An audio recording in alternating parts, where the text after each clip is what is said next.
Hello and good morning. This is going to be part 7 of our human sex trafficking American style. But there's a special segment that's a part of this human sex trafficking American style, and that is organ trafficking. This is not for the faint of heart. There's going to be information shared and photos that are shown. And I just want to say viewer discretion is strongly advised here. Okay, copyright disclaimer under Section 107 of the Copyright Act of 1976. Allow is made for fair use for purposes such as criticism, comment, news reporting, teaching, scholarship, and research. Fair use is a use permitted by a copyright statute but may otherwise be infringing. Non-profit educational and or personal use leaves tips to balance in favor of fair use. Disclaimer. The views and opinions expressed in this video and on Black Women Unprotected YouTube channel are those of the host and or the guest and do not necessarily reflect the opinion of Black Women Unprotected YouTube channel. I gotta tell you guys, this is mind-blowing. The research that I have been doing on this and still doing on it. And it's just got me quaking in my boots. This stuff, what I'm about to share with you guys, is outright ghoulish. And it's a hidden part of the human trafficking network. It's just something that we've never thought about. It is something that nobody really considered. This stuff is widespread. I was amazingly shocked at how widespread this practice is. It's just totally beyond my imagination, and it may be totally beyond yours. Okay, organ trafficking is an unseen form of human trafficking, and it's the dark side. I mean, the absolute dark side of human trafficking. Organ trafficking, I gotta tell you, ladies, this is extremely lucrative. And by doing this research on this organ trafficking, it just showed me and further opened my eyes to the danger that we are really in as Black women, being unprotected. We know we're not protected on a local level, just in our country, but given the world at large and what is going on in the world. Now, this is an illicit trade. It is one of the least discussed forms of human trafficking. That among the anti-human trafficking stakeholders. And this is all due to his intricate and often stealth nature. Talk about being under the radar. We talk about, when we think of human trafficking, we think of sex trafficking, for prostitution and sex, and in many cases labor. There's human trafficking for labor. But we never thought about organs. Because this is downright ghoulish. The labor trafficking and the sex trafficking, those are common. We know all about those.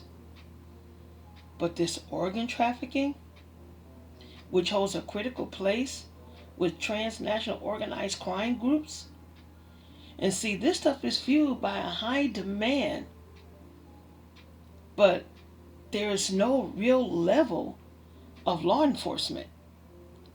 So what I'm saying is, there's no real oversight. So there's nobody really investigating, nobody's really watching or anything. And these organ traffickers, they profit in the shadows. While their destructive medical footprint is the only thing that is felt, they leave vulnerable populations, quote unquote donors, and first world beneficiaries, aka recipients, open to severe exploitation and a lifetime of health consequences, and in many cases, even death. This illicit form trade also leads the private sector, in particular the financial industry, susceptible to being an unknown conduit. You're getting money that is changing from one account to another. The banks don't even know that they're a conduit to the facilitation, you know. But see, with the right training and awareness, which is pretty much non-existence, these financial institutions, they can help put a stop to this if they knew what to look for, if they was even aware that this was going on. You see somebody transferring $50,000, $100,000 from one account to another, that should raise a red flag, regardless of the social economic status of one making the transfer. But since there's no oversight, there's no real knowledge. So the banks are operating, the financial institutions, they're playing a pivotal role. They don't even know that, they don't realize they're a conduit. This is how this stuff is able to get done. Another thing that fuels this ghoulish form of trafficking is there's a low supply, but yet there's a high demand. What do I mean? There's a low supply of organs, but there's a high demand. So when we're talking about organ trafficking, it's confusing. How could something like this, how this crime can happen?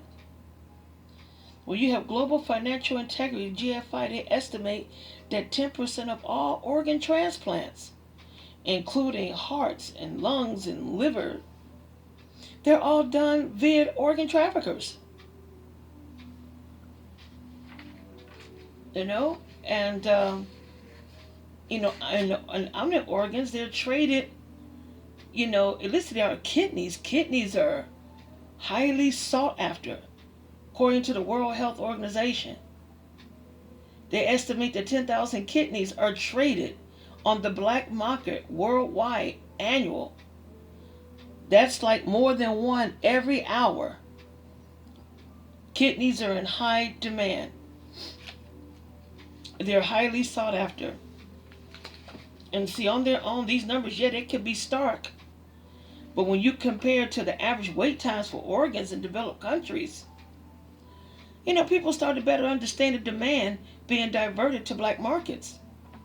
Take in Canada, our friends to the north.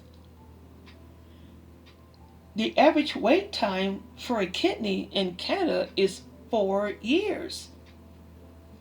And in some cases, as long as 7 years. Now, here in the U.S., the average wait time for a kidney is 3.6 years, a little more than 3.5 years. And that's according to the National Kidney Foundation. Now, strangely, quite surprisingly, in the UK, their wait time is 2 to 3 years. But it could be longer. That could be, the population could be a reason for such a shorter wait time. This stuff is just going on, right? It's hiding in plain sight, yeah, because nobody really knows about it. This is not something we talk about. We think about stuff like this. We think of Frankenstein, Dr. Jekyll, the mad scientist, and, those kind of things. We don't even look at this, and think that this can actually be some reality attached to it. But you got body brokers who are making money harvesting organs from black people. Yes, we got it going on. Do we think this stuff is just something you would see in movies? No, this stuff is transplanted to recipients in the most. You got some of your most reputable hospitals, Cedar Sinai, St. Joseph's or whatever, Nassau Medical University or whatever these reputable hospitals, Cleveland Clinic. And these are hospitals in major cities throughout the world. You got trafficked organs that are being transplanted into recipients in these hospitals. These organs that are being transplanted, many of these organs are trafficked. Trafficked organs. And this is going to major cities throughout the world.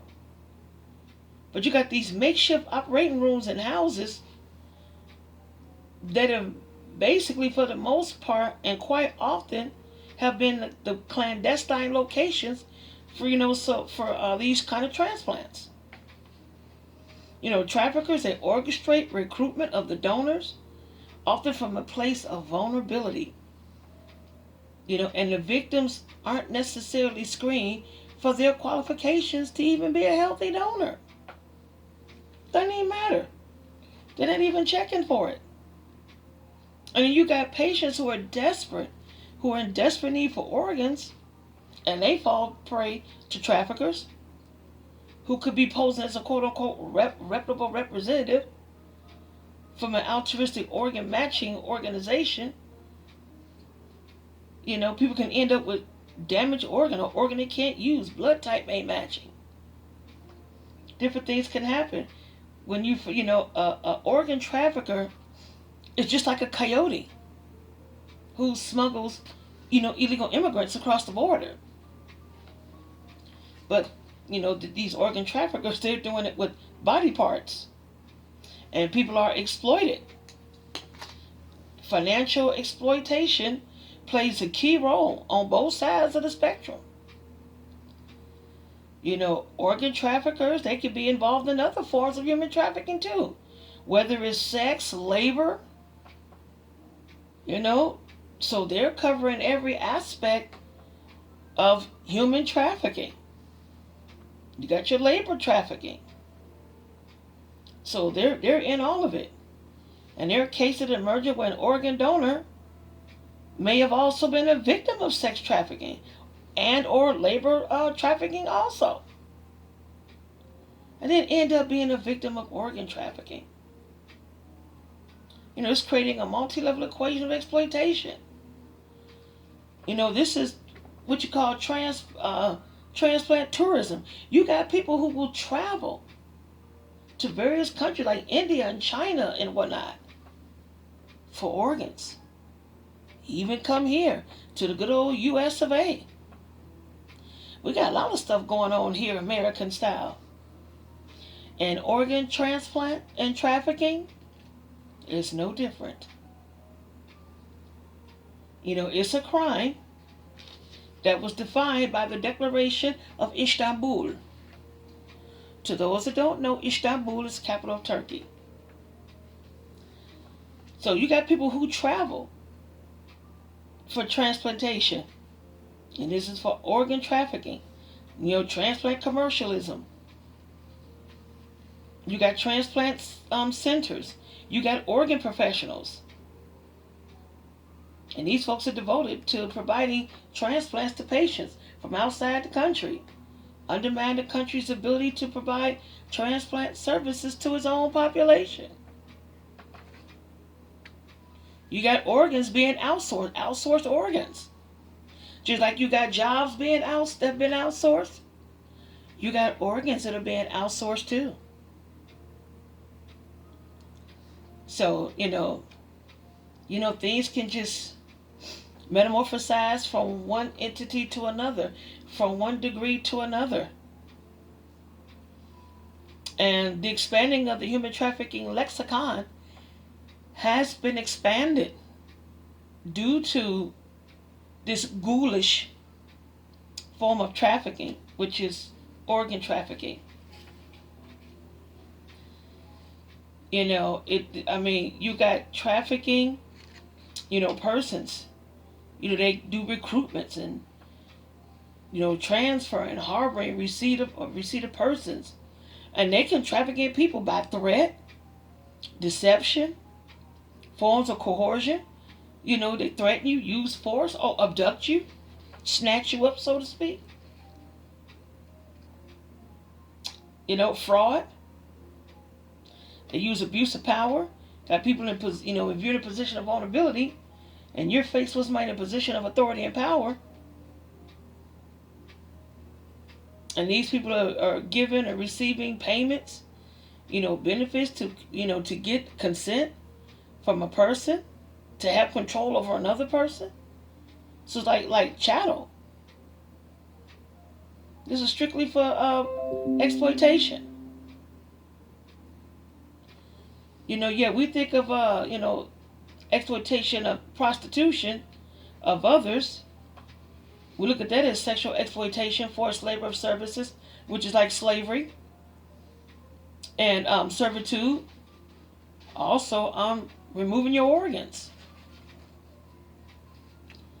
In most countries, buying and selling organs is illegal. Now, Iran is the only country in the world where buying and selling an organ is legal. However, the only exception that it applies to is citizens. But conversely, there are a few laws that restrict an individual for leaving, your country to obtain an organ from somebody abroad.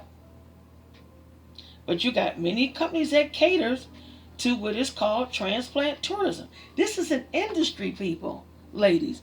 This is an industry. Transplant tourism. This is just like you have sex tourism. Well, you got transplant tourism. But the purpose is only match up the recipients with donors who are willing. But you really can't tell how much transplant tourism generates annually worldwide. But there is an estimated number. The illegal organ trade, there's a conservative estimation, which is about between 840 million to 1.7 billion annually. Okay, and that's according to the GFI. This is serious business. You got a flow of funds crossing 1 billion annually. But it's difficult for law enforcement agents. Then you got the anti-money laundering, the AML professionals to detect, the financial activity. See, the financial institutions got to be trained. They need to be made aware that whether they know it or not, they are the conduit. And them being the conduit, this industry is flourishing because of their ignorance of the position that they play in this industry. They don't know. You got lack of domestic laws deterring citizens from traveling abroad. The transnational nature of the crime and the savviness of the purveyors who know laws related to organ trafficking well enough to circumvent those laws. And they use shell companies who sanitize legal offerings on public websites. They do it on the internet. Then you got the money laundering indicators. This is big business. And the reason why I'm getting into all of this, sisters, because all of this here, it shows and point to how and why we are targeted. This points to it. And nobody, there's no watchdogs out here. There's nobody out here. There are no overseers. When people are doing wire transfers to entities in high-risk jurisdictions, that's a sign. You would think banks would pick that up, the financial institutions would pick that up, but they don't. Especially when it includes a variation of medical, for example, medicus. Methods of payment such as wire payment, email money transfer and bulk cash withdrawals. This is what they do for with regards to organ pricing, payments between charities and medical tourism sites. You got credit card payments to travel agencies, airlines, and hotels prior to movement of money and travel. These are all signs. How this money laundering is being done to fuel this industry. You got first line banking staff's indication of potentially ill customers moving large amounts of funds, to numbered companies or charities prior to traveling. These are all signs that there's organ trafficking going on. And medical tourism websites that offer transplant services abroad and that recommend utilizing their own trusted domestic doctors before you travel. But one thing you got to keep in mind, when you're traveling abroad to get an organ, okay, it may be legal in certain countries, but the country where you come from, it could be illegal. So the AML professionals, their interesting perspective above and beyond that of law enforcement. So if they could do this, they could offer up that intelligence to law enforcement agencies, and they have no insight on it at all. And they're not even required to have any insight on this. This industry is just there are no overseers, is what I'm saying. Nobody's overseeing nothing. So these folks out here, they're buck wild. They could get intelligence could be gathered by the finance intelligence units that I use with these financial institutions association with organ trafficking and or transplant tourism. They could work. They could further disseminate it to international partners by national FIUs. And there's a project Protect Expands Project Oregon, excuse me. Awareness has got to be raised about this here. Right now, there's really none. Right now, the organ trafficking industry is basically like Dracula being in charge of the blood bank. So these folks, they're getting up like a fat rat in a cheese factory. Okay, yeah, we had our main focus discussing, addressing sex trafficking. See, everything was designed to address sex trafficking. Nobody thought about organ trafficking. It just hasn't. And Dr. Francis Domenico, he's a professor of surgery at Harvard Medical School in 2018. He said the expansion is now known as Project Oregon. And their goals are similar to that of the Oregon Project. They're trying to raise awareness so they can increase reporting to Canada's National FIU, the Financial Transactions and Report Analysis Center of Canada. So, the United States, Canada, and others didn't even include organ trafficking as a form of human trafficking when they adopted their laws, their national laws on human trafficking. Nobody even thought about it. Because when you think of something like that, you just think of the mad scientist in the movie to take the heart out, and the heart still beating, that type of stuff. So that's why we couldn't equate, human or organ trafficking as a part of human trafficking. When you consider its ghoulish nature, it is most hideous, most insidious. No one even thought to make that connection. And because we didn't, there are no laws out there that addresses organ trafficking. There's nothing out there to address it at all. Now, right on here in the good old US of A, like Massachusetts, they had some organ trafficking within their state laws on human trafficking. Since the Palermo Protocol, The public policy discourse of organ trafficking has been steadily gaining.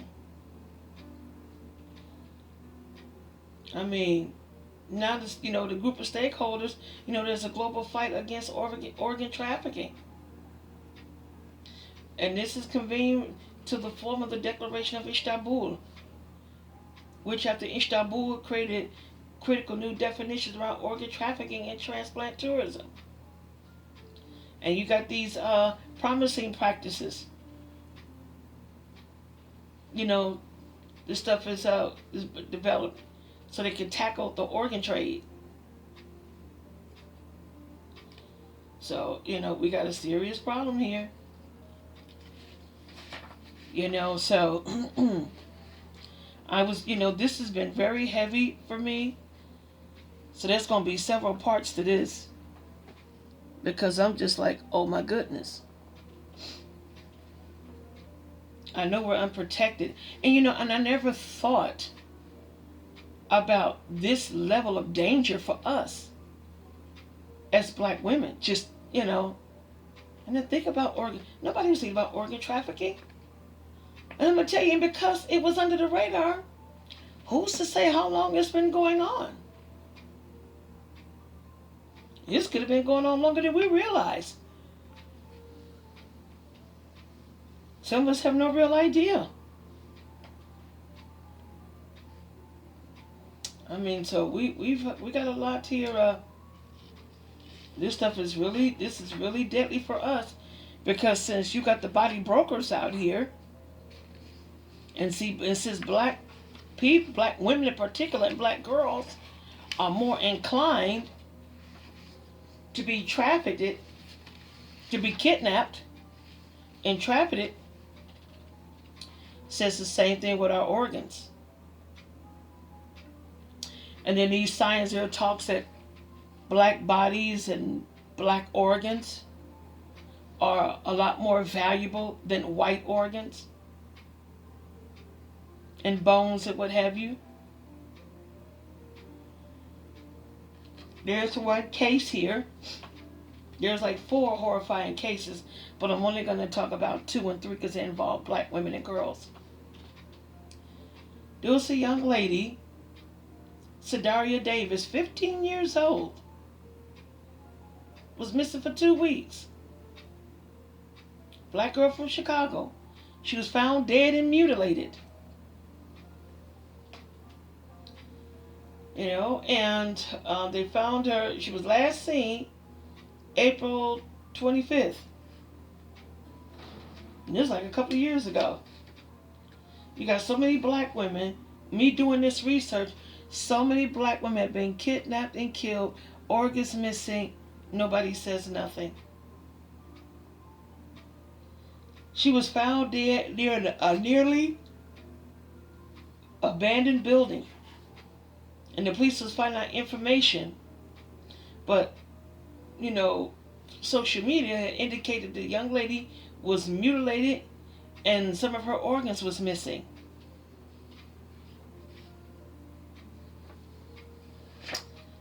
So it was, her body was found 6 blocks away from her home. And according to the police, there was no indication on how she died, which made absolutely no sense whatsoever, especially since her fingers were cut off and some of her body parts were removed. And there was a vlogger, Chasing Truth's claim that some of her organs were possibly missing, which turned out to be the case. And then her friend, which interesting. It happened months. Her demise happened months after her friend Kanika Jenkins, who was 19 years old, and she was found dead in a walk-in freezer at the Crown Plaza Hotel, and this was in Rosemont, Illinois.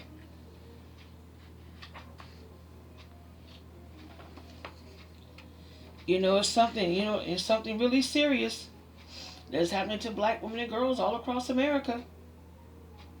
According to blackamericaweb.com, is saying that more than 75,000 black girls across the country have gone missing.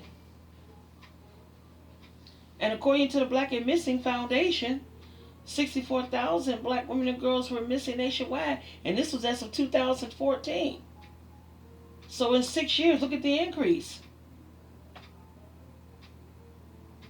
The National Crime Information Center reported that there are 170,899 missing black children under the age of 18 in the United States, and this was as of 2016. And that's more than any other category.